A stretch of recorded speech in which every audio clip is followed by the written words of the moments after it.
Арғынбек Есенович, қош келдіңіз. Мектебіміздің 100 жылдығына деген өзіңіздің ыстық ілтипатыңызды білдірсеңіз.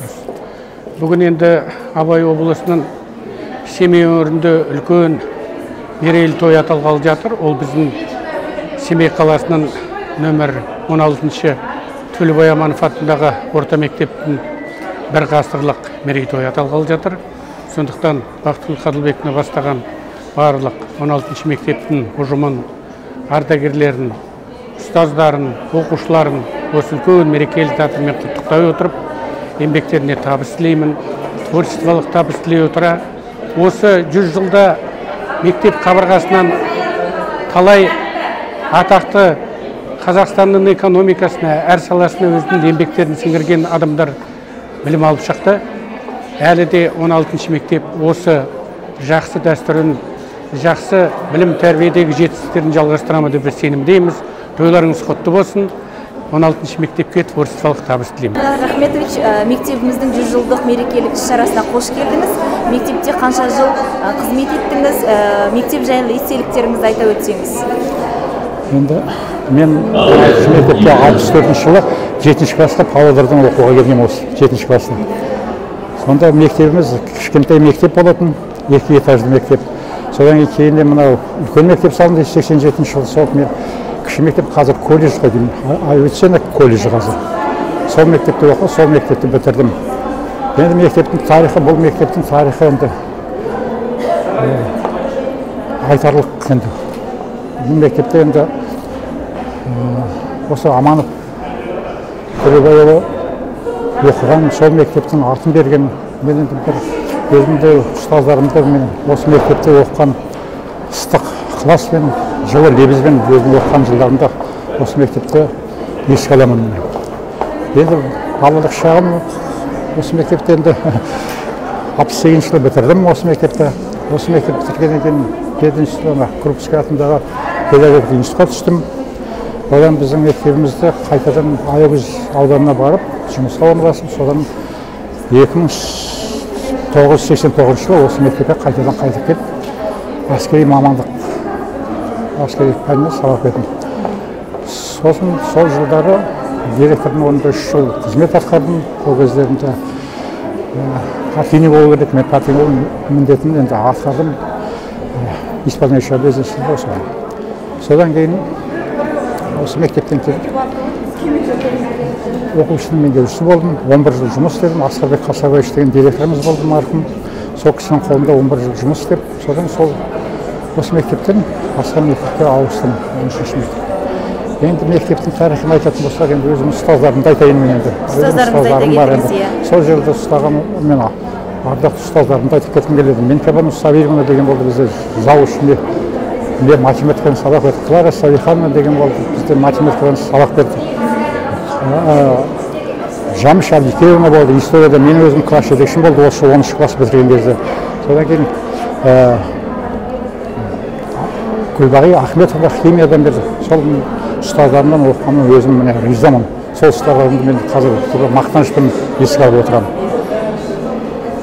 Осыдан 100 жыл бұрын Семейде осы мектептің негізі қаланған кезде мемлекетімізде қилы заман туып тұрған. Өздеріңіз ойлаңыздар, 1920-22 жылдары мемлекетіміздің болашағы анықталып жатқан аумалы-төкпел заман болды.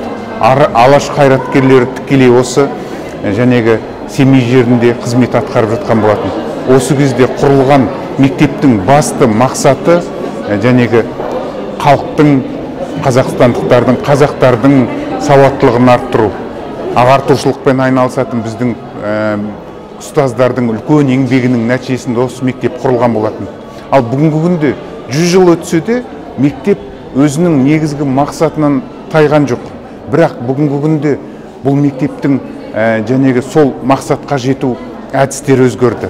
Бүгінгі күні тек қана біздің балаларымызды, оқушыларымызды сауаттылықпен немесе ақпаратпен қамтамасыз ету емес, 21-ші ғасырдағы ғаламдық сұраныстарға жауап бере алатын адамдар дайындау. Ол жәнегі мына цифрландыру заманындағы, бұл жәнегі жасанды интеллектінің пайда болу заманындағы биотехнологиялық жаңалықтардың кезінде сұраныстарға жауап беретін оқушыларды дайындау бұл мектептің басты міндеті болып тұр. Сондықтан мектептің барлық ардагер ұстаздарына, оқушыларына, бүгінгі жұмыс атқарып жатқан ұстаздарға мен жәнегі бүгінгі күнгі мерекемен құттықтаймын, жұмыстарына жеміс тілеймін. Біздің соңғы президентіміздің Семейге соңғы келгенде мынандай сөз айтты. Мемлекетті өзгертудегі тек қана саясат, тек қана экономика маңызды рөл атқармайды. Мемлекетті өзгертуде білім мен мәдениет басты рөл атқарады деп. Ал білім мен мәдениет осы мектепте негізі қаланатынына сенімдімін. Рахмет. Абай облысы халқыма қуаныш шашсын, ұзағынан сүйіндірсін. Ақиқат асықпайды. Дана Абай әлемге үлгі. Алла тағала өзінің қалауымен құлдарына түсімізге кірмеген сыйына сансыз шүкірлік айтамын. Білім өмірдің қазынасы. Киелі шаңырақтың ғасыр тойы құтты болсын. Білім алып, қанаттанған барлық түлектерге, білім алып жатқан шәкірттерге, мектеп ұжымына сау дене, азат ақыл, адал көңіл, білім бұлақ, еңбек ана жол серіктері болсын. Ел аман, жұрт тыныш болсын. Рахмет. Абай облысы білім басқармасының Семей қаласы білім бөлімінің атынан бүгінгі нөмірі 16 жалпы орта білім беретін мектебінің 100 жылдық мерейтойымен ұжымды, ата-аналарды, оқушыларды құттықтаймыз. Осы мекемеде көптеген ұлағатты ұстаздар еңбек жолын бастап, өскелең ұрпаққа білім, тәрбие бергені баршамызға мәлім. Бізге өзімізге осы ұстаздар көптеген ақыл кеңес беріп, бағдар көрсетіп, қолдау көрсетіп, үлгі болды. Құрметті ұстаздар, оқушылар, ата-аналар, сіздерге зор денсаулық, ұзақ ғұмыр, еңбектеріңізге шығармашылық табыс тілеймін. Ізгі ниетпен, Гаухар Молдаханова. Табалдырықтан биік тау жоқ қой. Осы Семей шаһарындағы қара шаңырақтың бұл табалдырығы өте қасиетті. Өйткені нөмірі 16 мектеп кеңес заманында да санаулы қазақ мектептерінің ішінде жүрегі бола білген шаңырақ. Қазақтықтың жүрегі болған шаңырақ. Осы шаңырақтан түлеп ұшқан талай қазақ баласы ұлттың абыройына, ұлттың болашағына қызмет етті. Сонда қазақы тәрбие бере білген ерекше шаңырақ. Сондықтан да өзімді осы шаңырақта алғаш студенттік жылдардан кейін, диплом алғаннан кейінгі алғашқы еңбек жолымды осы 16 мектептен бастағанымда өзімді бақытты сезінемін. Өйткені тағдырымның еңбек жолы осы қасиетті табалдырықтан басталды. Бұл табалдырықтан тозбайтын табалдырыққа ғасыр толған екен, шаңыраққа ғасыр болған екен.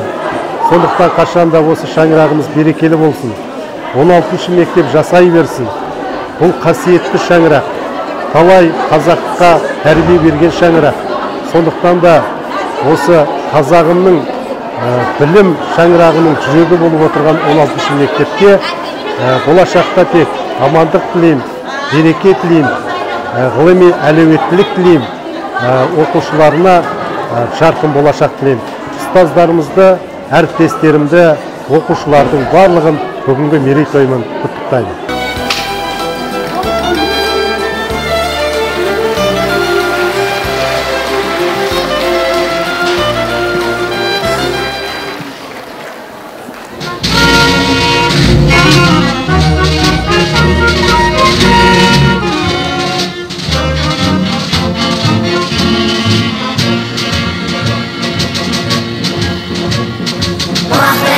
Tarihim elinin başı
игі жақсыларының ізі қалған көне шаһар Семей қаласындағы Төлеубай Аманов атындағы жалпы орта білім беретін 16 мектепке 100 жыл.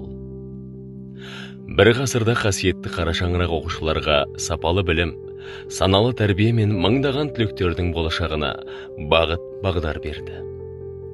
Білім мен ғылым бұл қоғамдық мүдде.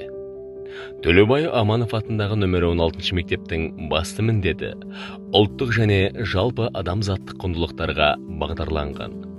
Функционалдық сауаттылық дағдылары бар және оны қоршаған болмыста бәсекеге қабілетті бола алатын білім алушы тұлғасының үйлесімді қалыптасуы мен дамуы үшін қолайлы білім беру ортасын құру. Мектеп оқушыларға сапалы білім мен тәрбие беру барысында жарқындылық, құрмет, жайлылық, ынтымақтастық, жауапкершілік, мақсаттылық, өмір бойы оқу құндылықтарын негізге алады. Өмір бойы білім алуға, жаңаны тануға, шығармашылыққа деген ынта және өз бетінше білім алуға дағдыландырады. Ұлағатты ұрпақ тәрбиелеу аса жауапты әрі күрделі міндет.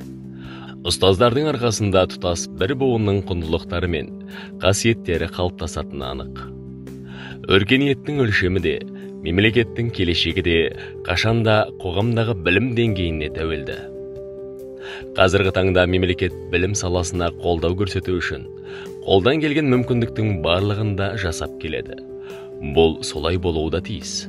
Ұрпақ білім үшін жұмсалар еңбек пен уақыт ең қайтарымы мол, қайырымы кең, игі шара екені белгілі. Нөмірі 16 мектепте Абай шығармаларын терең ұғыну мақсатында Абай әлеміне саяхат клубы ашылды. Клубтың мақсаты жас ұрпақтың бойына елін сүюдің рухани дәнін сіңіру. Клуб мүшелері жұмыс барысында Абай өлеңдерінен 70 сөз, қара сөздерінен 45 ой тұжырымды 3 тілде жатқа білуі тиіс. Бүгінде Абай әлеміне саяхат клубы мүшелерінің саны күн санап артуда. Абай әлеміне саяхат клубы халқыңды сүю, ана тіліңді білу, ұлттық дәстүрлерді бар сана сезіміңмен қабылдауға негізделеді. 2000 жылдан бастап жалын дебат клубы жұмыс жүргізіп келеді. Дебаттың мақсаты зияткерлік рөлдік ойын, білім беру технологиясы мен бар білімді қолдана білуді ұйымдастыру. Адамгершілік құндылықтар жүйесін қалыптастырудың бір жолы кітап оқу. Кітап оқуға деген қызығушылықты арттыру және оны қолдау мақсатында білім алушылардың арасында оқуға құштар мектеп жобасы жүзеге асырылуда. Білім алушылардың қызығып оқитын кітаптарының санын арттыру мақсатында кітап пирамидасы ұйымдастырылып, педагогтер мен ата-аналар, қоғам қайраткерлері белсене қатысты. Нәтижесінде абайтану кабинетінде 200-ден астам көркем әдеби шығармалар жиналды. Мектепте кабинеттерге заманауи жөндеу жұмыстарын жүргізіп, оны жабдықтауға мектеп түлектері мен кабинет ашуға ниетті демеушілерді тарту жақсы жолға қойылған. Түлектер мен демеушілердің қолдауымен ашылған кабинеттерде тек сабақтар өткізумен шектелмей, сыныптан тыс іс-шаралар, олимпиада, байқау, конкурс, әдістемелік алаң жұмыстары ұйымдастырылып отырады. Атап айтқанда 5-7 сыныптар арасында қалалық Жомарт Базенұлы атындағы олимпиада, тарих мұғалімдеріне арналған Әлихан Бөкейхан университетінен бірлескен Тамара Кеңесованың әдістемелік алаңы, Тұрсынай Әшірбайқызы атындағы мәнерлеп оқу байқауы, қалалық махаббат вальсі байқауы дәстүрлі түрде өткізіліп келеді. Қазіргі жаһандану дәуірінде жаңа технологияның қарқынды дамуы өмірімізге түбегейлі өзгерістер әкелді. Соның бірі ақпаратты коммуникациялық технология IT саласы. Робототехника ғылыми бағыты роботтарды басқару арқылы оқушылардың шығармашылық қабілеттерін шыңдап, фантазиясын дамытуға негізделеді. Мектепте білім алушылардың метапәндік дағдылары мен құндылықтарын қалыптастыруға және дамытуға, ерте кәсіптік бағдар беруге, инклюзивті орта мәдениетін нығайтуға баса назар аударылып келеді. Тәрбие жұмысын ұйымдастыру кезіндегі басым бағыт баланың жеке басына тілектестік қарым-қатынас, құрмет пен сенім, балалардың құқықтары мен заңды мүдделерін қамтамасыз ету, оларды кемсітілушілікке жол бермеу болып табылады. Тәлім-тәрбие ата-анадан, оқу мен білім ұстаздан, ал қоғамға қызмет ету баршамызға ортақ парыз. Өзіне артылар сенім мен жауапкершілікті сезінген Төлеубай Аманов атындағы нөмірі 16 мектеп ұжымы қашанда абыройлы істердің ұйытқысы бола береді. Мектептің болашағы жарқын, мақсаты айқын. Армысыздар, қадірменді қонақтар, ардагер ұстаздар, оқушылар, ата-аналар және мектебіміздің түлектері. Үргесі бекіп, керегесі кеңейген, бірлігі жарасып, ырысы тасыған Төлеубай Аманов атындағы нөмір 16 жалпы орта білім беретін мектептің бір ғасырлық тарихы бар мектеп атты салтанатты жиынға қош келдіңіздер. Төлеубай Аманов атындағы нөмір 16 жалпы орта білім беретін мектептің талай түлектерді өмірге қанаттандырып, білім саласында елеулі үлес қосып келе жатқанына 100 жыл. Мектеп үйім, ұстаздарым, атанам, сенде өсіп, сенен ғана нәр алам. Саяң ыстық сен мәбелі бәйтерек, тамырланып сан тарапқа тараған. Мектеп деген келі ұғым ғажабат, тынысымен тіршілігі ғаламат. Бала шақтан болашаққа ұмтылған, түлеп ұшты талай-талай азамат. Нөмірі 16 Төлеубай Аманов атындағы жалпы орта білім беретін мектеп. Бір ғасырдай білім алушыларды білім нәрмен сусындатқан, ең алғашқы қазақ тілінде білім берген қаламыздағы мектептердің қара шаңырағы атанған білім ордасы. Мектеп білім алушыларға өз есігін 1922 жыл ашты. Мектептің алғашқы директоры, үлкен жүректі мұғалім, қайратты да салмақты, тұла бойы тың идеяларға толы азамат Нұрымхан Омарұлы Тұрғанбаев. Номер 16 Төлеубай Аманов атындағы жалпы орта білім беретін мектепті арнайы бекітілген логотипі мен мектеп гимні 2011 жылы қала көлемінде ұйымдастырылған конкурс негізінде қабылданды. Мектеп гимнінің сөзін журналист Сәтжан Қасымжанұлы, ал әнін сазгер, драматург, журналистер одағының мүшесі Жұмабек Қамбаров жазған. Мектепке 1994 жылы Қазақстан Республикасы Министрлер Кабинетінің 31 қаңтардағы нөмірі 113 қаулысымен мектеп түлегі, алтын медаль иегері, Ұлы Отан соғысының ардагері, КСРО ғылым академиясының корреспондент мүшесі академик Төлеубай Ыдырысұлы Амановтың есімі берілді. Бүгінгі мерейтойымыздың алғашқы құттықтау сөзі мектеп директоры Бақыткүл Қадылбекқызы Құрманғалиеваға беріледі. Биылғы 2022 жылы Семей қаласындағы Төлеубай Аманов атындағы нөмірі 16 жалпы орта білім беретін мектептің құрылғанына 100 жыл толып отыр. Тарих үшін әрине бұл бір сәт қана. Ал көптеген мектеп бітіруші түлектерге, ұстаздар мен оқушыларға естен кетпес оқиға. Өйткені мектеп тек қана білімнің баға жетпес қайнар көзін ғана ашып қоймайды, ол әрбір адамның жеке тұлға болып қалыптасуына үлкен ықпал етеді. Мен баршаларыңызды Төлеубай Аманов атындағы нөмір 16 жалпы орта білім беретін мектептің 100 жылдық мерейтойымен шын жүректен құттықтаймын. Бүгінгі мектебіміздің 100 жылдық мерейтойына арналған салтанатты жиында сіздерді көргеніме қуаныштымын. Төлеубай Аманов атындағы нөмір 16 жалпы орта білім беретін мектептің ең маңызды өмірлік мақсаты тұлғаның өзін-өзі дамуына қолдау көрсету. Мектеп осы 100 жылдың ішінде нығайып, мықты мұғалімдер құрамын қалыптастырды, оқытудың тың әдіс тәсілдерін тапты, баға жетпес тәжірибе жинақтады. Әрбір шәкіртті жасампаз ойлауға, өз еркімен шешім қабылдауға және қиындыққа төтеп беріп, өзіне сенімді болуға тәрбиелеген аяулы, ардагер ұстаздарды шәкірттері аса құрметпен еске алады. Ең алдымен мектеп білім алушылардың балалық шағы, алаңсыз өткен жері. Ол әр білім алушының адамдармен дұрыс қарым-қатынас орнату, әртүрлі өмірлік ұстанымдар туралы түсінікті сіңірді. күндер сырғып, жылдар жылжып өтіп жатқанмен, білім дәрімен сусындатып, қайырымдылыққа тәрбиелейтін, өмірлік азық жинап, қуат алатын, болашаққа сеніммен қарауға үйретіп, қиын да қарбаласы мол, дүниенің барлық сыр-қырын үйрететін қымбатты да сүйікті алтын ұя мектеп әрбір азаматтың жадынан еш уақытта өшпейді. Ұлы Абай тек қана сана, ғылым, ерік және ұят адамның мәртебесін көтереді деген болатын.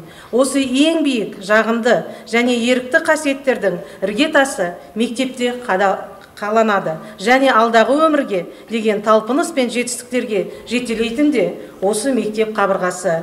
Бүгінгідей салтанатты мерейтойда барлық ұстаздар ұжымына мәдени және білімі жағынан зерек, 21 ғасырдың жаңа ұрпағын тәрбиелеу жолында шығармашылық табыстар тілеймін. Мектептің ары қарай өркендей беруіне, педагогтардың жаңа кәсіби жетістіктерге жетуіне, білім алушылардың білімге деген, өнерге деген, спортқа деген құлшыныстарының арта түсуіне тілектеспін.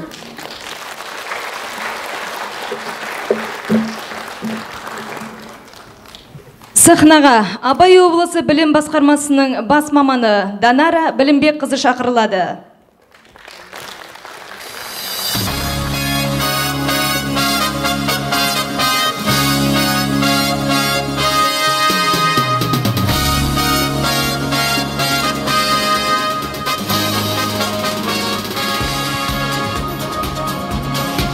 Құрметті ата-аналар, мектеп ұжымы, сіздерді бүгінгі мерейтойларыңызбен құттықтаймын. Келешекте оқушыларыңыз биік шыңдарды бағындыра берсін, ұжымға шығармашылық табыс тілеймін. Рахмет. Абай облысының әкімінің құрмет грамотасымен математика пәнінің мұғалімі Сұлташева Алмагүл Мұратовна марапатталады.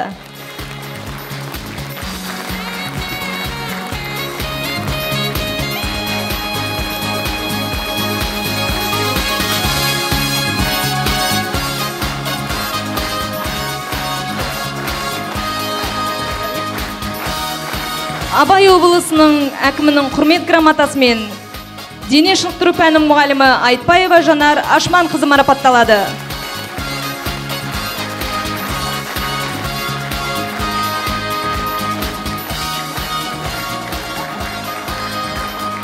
Абай облысы білім басқармасының құрмет грамотасымен тарих пәнінің мұғалімі Тоқтарова Амангүл Тоқанбековна марапатталады.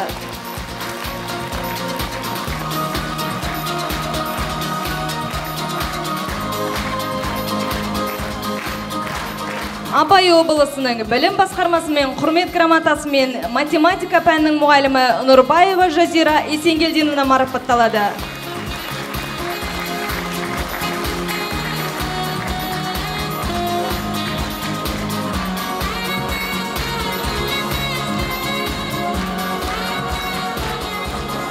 Абай облысының білім басқармасымен құрмет грамотасымен Хаметова Бақытгүл Денисламовна марапатталады.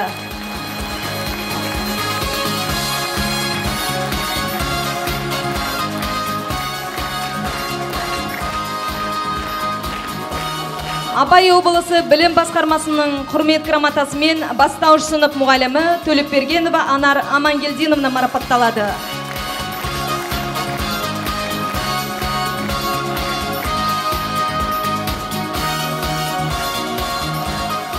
Абай облысы білім басқармасының құрмет грамотасымен мектеп психологы Садвакасова Дина Гизатовна марапатталады.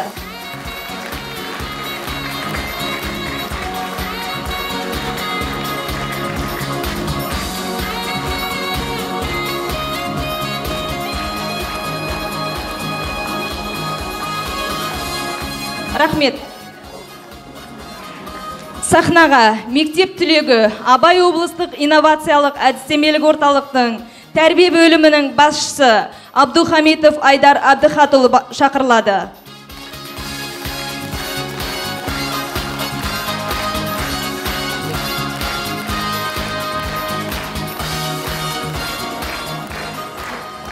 Қайырлы күн, құрметті 100 жылдық тарихы бар мектептің мерекесіне жиналған қауым. Мектебім мереке көктемім, білімнің бүршігі көктедің. Есімнен мәңгілік кетпейді, сүйікті 16-шы мектебім деп. Осыдан 30 жыл бұрын осы ардақты да аяулы мектептің түлегі атанып, өмірден өз жолымды тапқан едім. Бүгінгі таңдағы осы барлық оқушыларды, аяулы ұстаздарымды шын жүректен осы бір мерейлі тойыңызбен шын жүректен құттықтаймын. Әрқашанда мектебіміз биіктен көрініп, Қазақстанның білікті мектептерінің қатарынан табыла берсін деген тілекті білдіремін.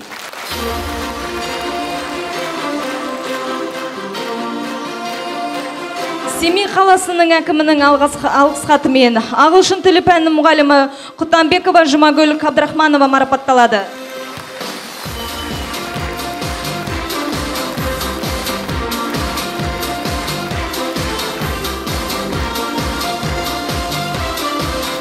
Семей қаласының әкімінің алғыс хатымен математика пәнінің мұғалімі Талғат Мейіржанұлы Құсайынов марапатталады.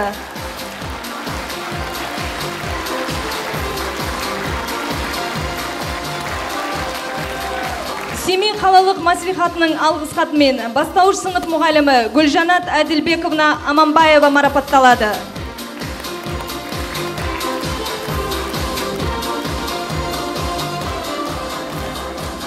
Семей қаласы білім бөлімінің грамотасымен бастауыш сынып мұғалімі Оразаева Раушан Тұрсыновна марапатталады.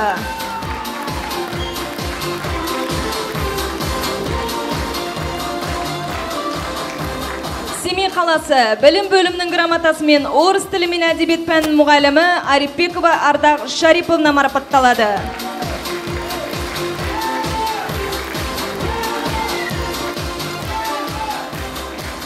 Семей қаласы білім бөлімінің грамотасымен көркем еңбек пәнінің мұғалімі Серікқалиқызы Арайгүл марапатталады.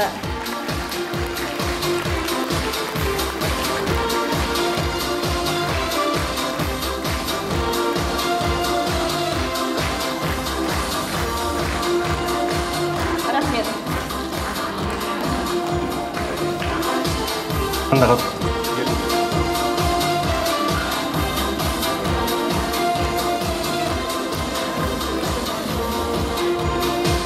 Қошеметтеріңіз.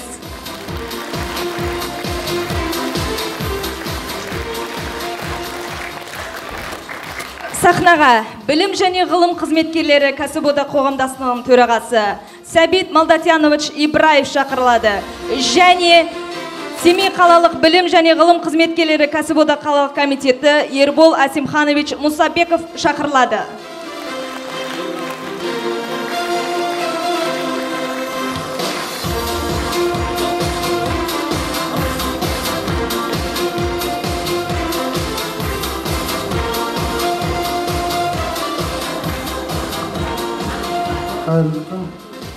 Құрметті мектеп ұжымы, мектеп ардагерлері,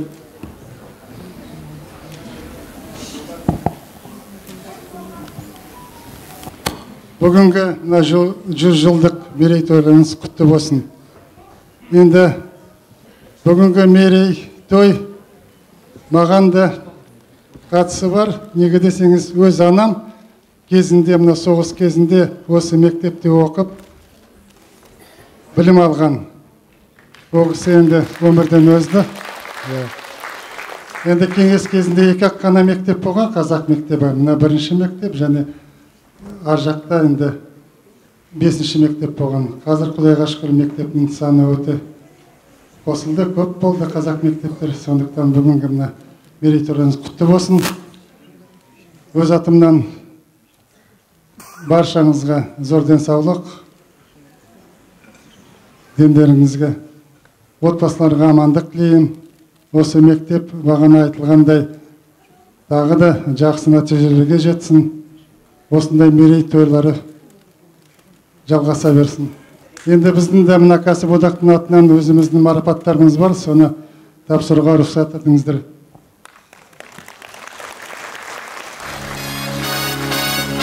Қазақстан Республикасының кәсіподақтардың атынан құрмет грамотасымен Тұрғанбаева Гүлнар Болатовна марапатталады.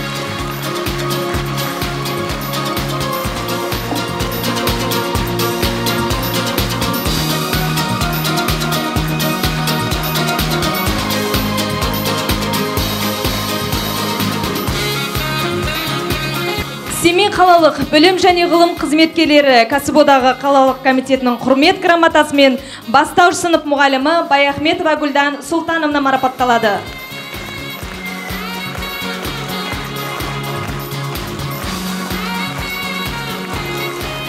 Сондай-ақ Семей қалалық білім және ғылым қызметкерлері кәсіподағы комитеті құрмет грамотасымен орыс тілі және әдебиет пәні мұғалімі Райымбекова Эльмира Мақсутовна марапатталады.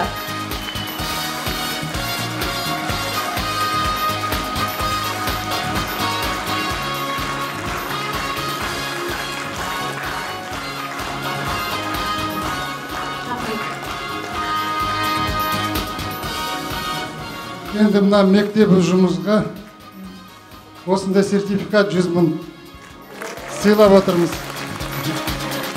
Бұл өзіміздің аймақтық кәсіподақ ұйымынан. Енді қалалық кәсіподақ комитетінен онда принтер тапсырылған. Ол да өздеріңізге енді көмек болсын жұмыстарыңызға.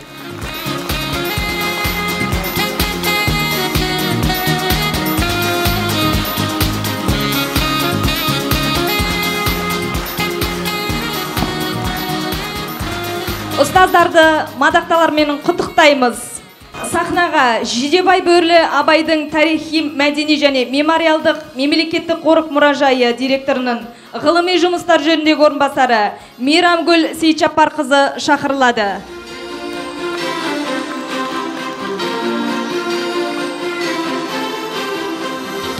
Сәлеметсіздер ме? Құрметті осындай мерейлі шараға жиналған қауым. Біз осы музей, мектеп ұжымы мен музей ұжымы тікелей байланыста көп жылдардан бері жұмыс істеп келе жатырмыз. Қазіргі күні осы мектепте енді абайтану оқулығының бірнеше авторлары бар. Бізбен тікелей байланыста семинарлар, басқа да шаралар бірге өткізіп жүрген ұжымға бүгінгі мерейтойларыңызбен құттықтай отырып, абайтану оқулығының 10 сыныпқа арналған абайтану оқулығының авторы Жұмабекова Рауия Қалыбековнаға Абай медалін, Абай музейінің Абай медалін табыстауға рұқсат етіңіздер. Ұлттық руханиятқа сіңірген айрықша еңбегі үшін Абай мерейтойлық медалімен қазақ тілі мен әдебиет пәні мұғалімі Жұмабекова Рауия Қалыбекқызы марапатталады.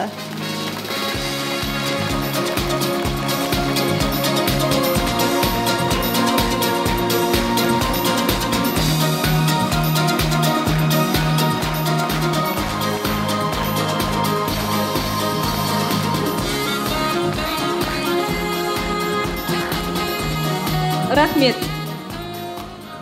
Өткенсіз бүгін жоқ дегендей, 100 жылдық тарихында мектеп өмірінде өздерінің өшпестей ізін қалдырған ұстаздар жайлы айтпай кетуге мүмкін емес. Әр шәкірттің жүрегіне жол тауып, асқақтатқан арман қиялына жан бітіріп, санасына ақыл ұялатып, жаңа өмір жолына жол сілтеген, мейірім шуағын аямаған, балалар жүрегінде тұлғалық табиғатын мәңгілік қалдыра алған ұстаздар, аяулы жандар, ардагер ұстаздарымыз ортамызда отыр. Тыл еңбеккері, Қазақ СССР халық ағарту ісінің озық қызметкері, ардагер ұстаз Клара Сабихан қызы, сізге аса жоғары құрметпен бүгінгі салтанатты жиында бір ғасырлық тарихы бар мектеп кітабының тұсаукесер рәсімін жасауды ұсынамыз.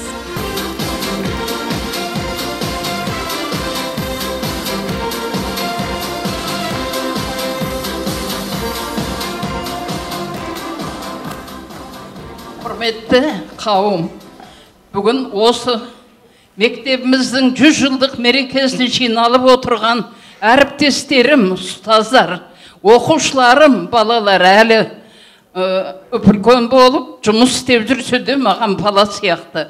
Бәрдеріңізді мына ұлы мерекемен құттықтаймын. Дендеріңіз сау болсын. Осы мектептің ұжымына, басшыларына 100 жылдық мерекені өткізіп, біз сияқты үлкен кісілерге, оқушыларын, әріптестерін көрсеткеніне мен көп рахмет айтам. Жұмыстарыңыз жемісті болсын, оқушыларыңыз білімді болсын, бәрлеріңіз аман есен болып, үнемі жақсы қуанышпен өмір сүруге тілектеспін. Aman bolуңдар, қай уақытта болсаңдар да.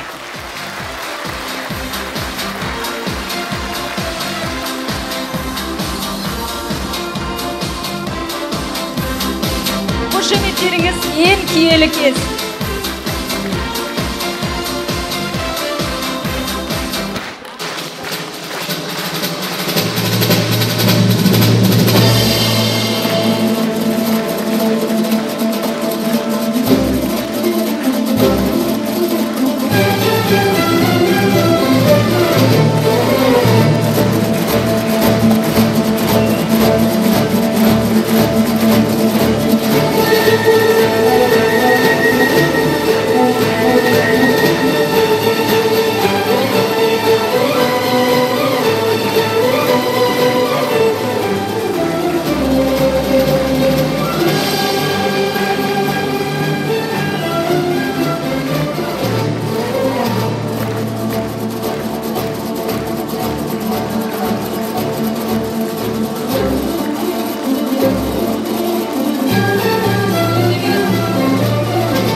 Клара Сабихан қызына алғыс айта отырып, орнына жайғасуын өтінеміз.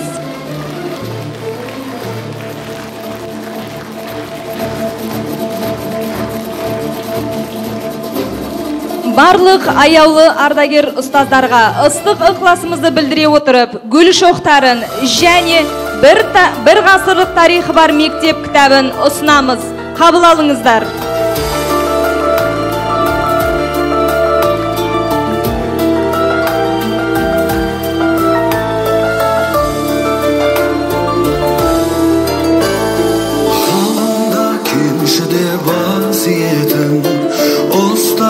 Var senin kasiyetin, benim bergen, oy bergen, akıl bergen, köz aldımdan gitpi davasın beygen. Ustazım, akışı dost, soyar manım, arın alsın, sağan olsun, ayal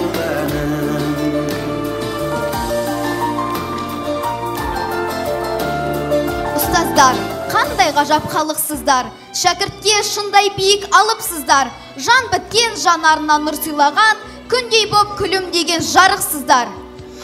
Ең аяулы есім ғой ұстаз деген, бар тіршілік бақытты ұстаз бенен, ұстазды жеткізгенше мұратына білімізде лапылдап жана берем. Мектебімді мақтан қылып айта аламын, білім алып осы жерде шыңдаламын.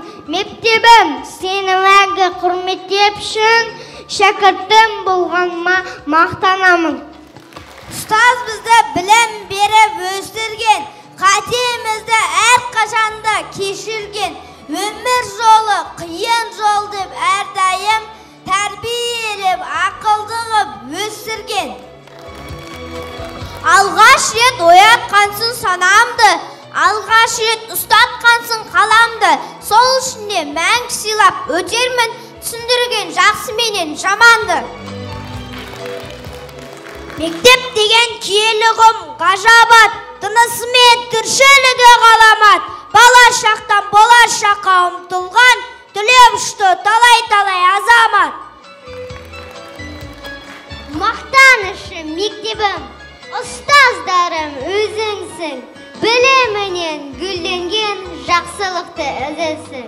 Мектеп жайлы жазсам мен бір үзік сыр, мектеп деген белесі көп биік шын, ең киелі білім орда саналар, сәуле шашар күннің әсем нұрысың.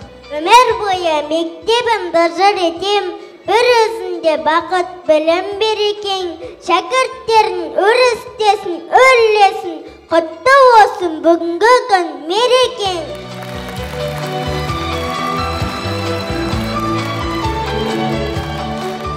Мектептің 100 жылдық мерейтойына орай 2022 жылдың 11 наурызында Дәулет Керей Шығайұлының қосалқа күйін орындаудан челлендж өткізілді. Челленджге 100-ден артық оқушы қатысты.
Осы мектепте білім алып, қазіргі таңда қоғамымыздың әртүрлі саласында абыройлы қызмет етіп жүрген мектеп түлектерімен мақтанамыз және мақтан етеміз.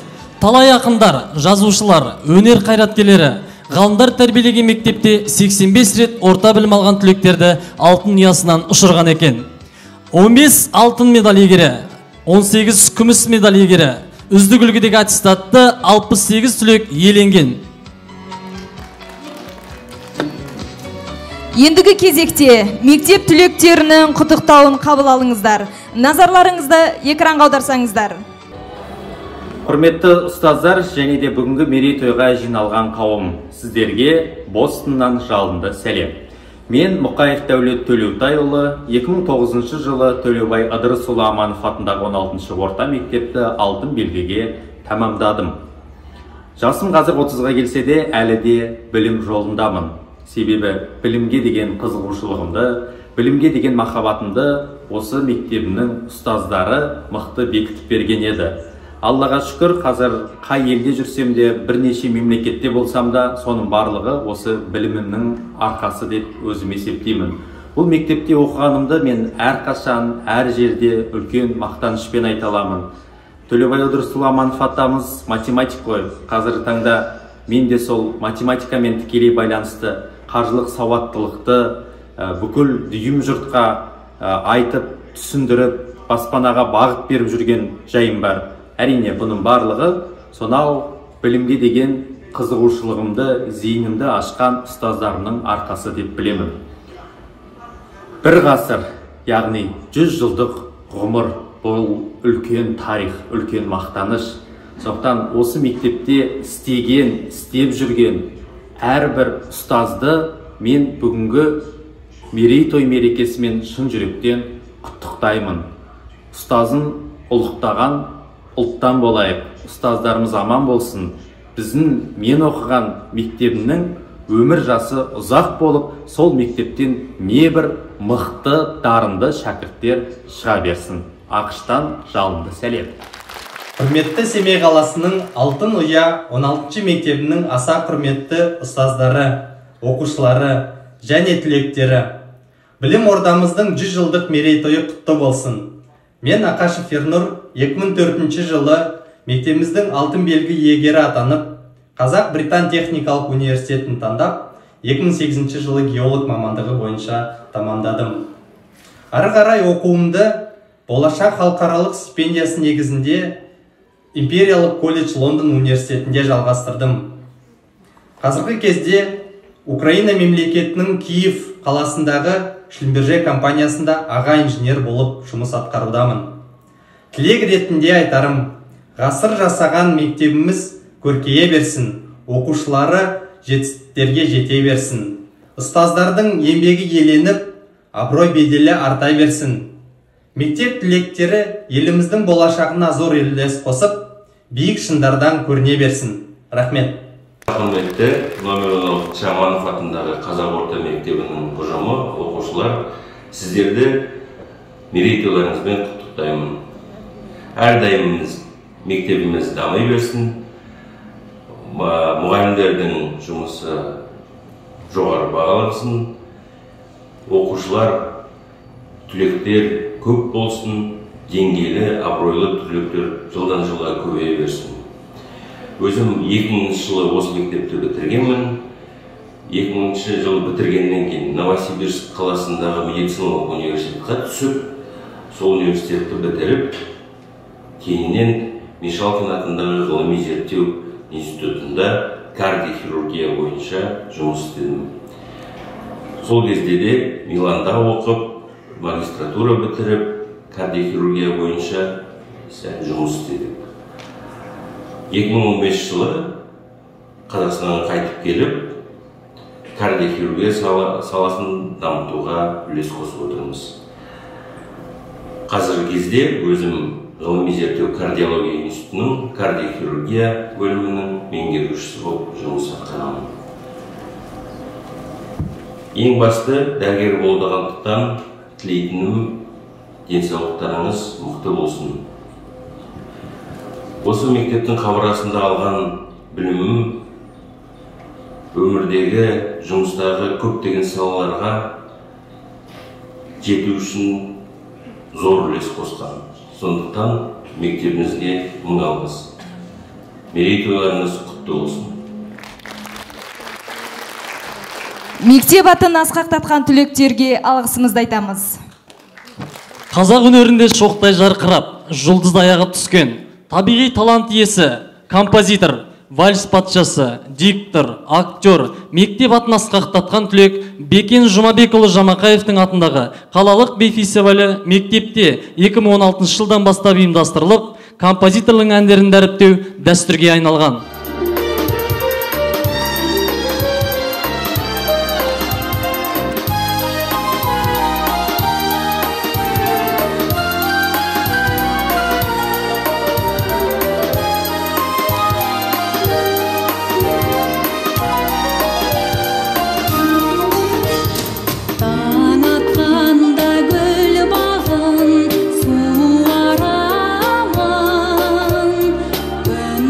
There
мектептің 100 жылдық мерейтойын өткізуге арналған тұжырымдама жасалып, 2022 жылдың қаңтарынан бастап мектеп ұжымы 100 танымдық іс-шара өткізді.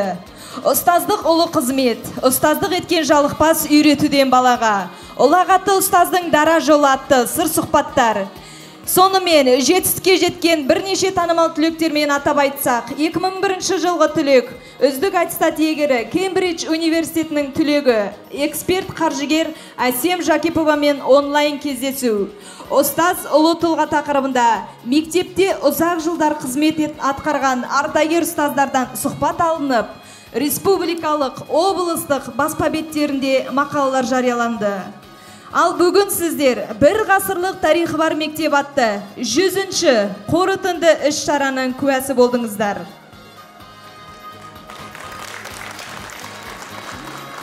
Мемлекет басшысы Қасым-Жомарт Кемелұлы Тоқаевтың Абай және 21-ші Қазақстан атты мақаласында Абай атамыз айтқан нұрлы ақыл, ыстық қайрат, жылы жүрек, әр кезеде құнды да құнарлы тағылым. Осы үшеуі табиғи үйлесім тапқанда ол толық адам болары сөзсіз деген болатын. Мектебімізде Абай әлемін дәріптеу мақсатында 2018 жылдың 20 қараша күні Абай әлеміне саяхат клубы ашылды. Ұлы Абайдың шығармалары арқылы берілген ілімі мен тағылымы оқу тәрбие үрдісіне енгізу, оқу тәрбие сапасын жетілдіруге мүмкіндік береді. Ұлы Абай шығармалары мен ілімін бойына сіңіріп өсірген ұрпақ қоғамда лайықты орнын таба алады.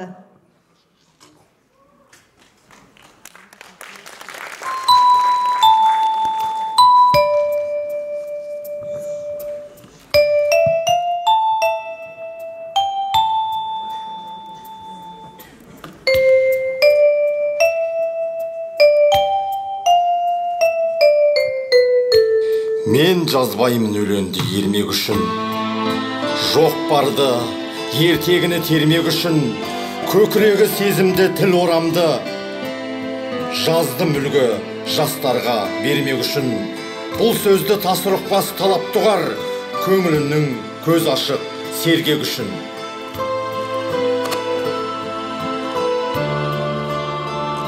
Тағдырдың жарлығын білесіздер, өзгермейді. Пендеде бір бар жалығу деген. Ол тағдырда адаммен бірге жаратылған нәрсе. Оны адам өз тапқан емес. Оған егер беріліксе, адам баласы құтылмақ қиын. Бірақ осы жалығу деген әрнені көрем деген көп көрген. Дәмін, бағасын, бәрінің де баянсызын біліп жеткен ойлы адамнан шығады. Соншалық ғұмырының баянсызын, дүниенің әрбір қызығының шолақтығын көрген білгендер тіршіліктен де жақса болады. Бұлай болғанда ақмақтық, қайғысыздық та бір ғанибет екен деп ойлаймын. Sa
ғылым таппай мақтанба, орын таппай баптанба, құмарланып шаттанба, ойнап босқа күлуге.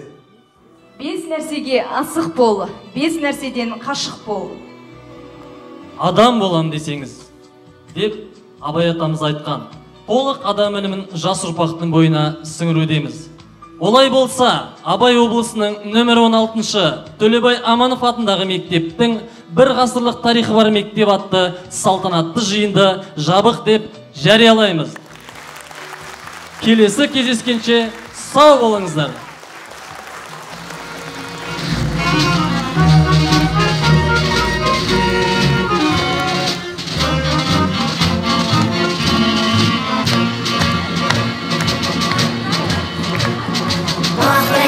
Tarihim yerine, başa ұрпақ құрметтегенде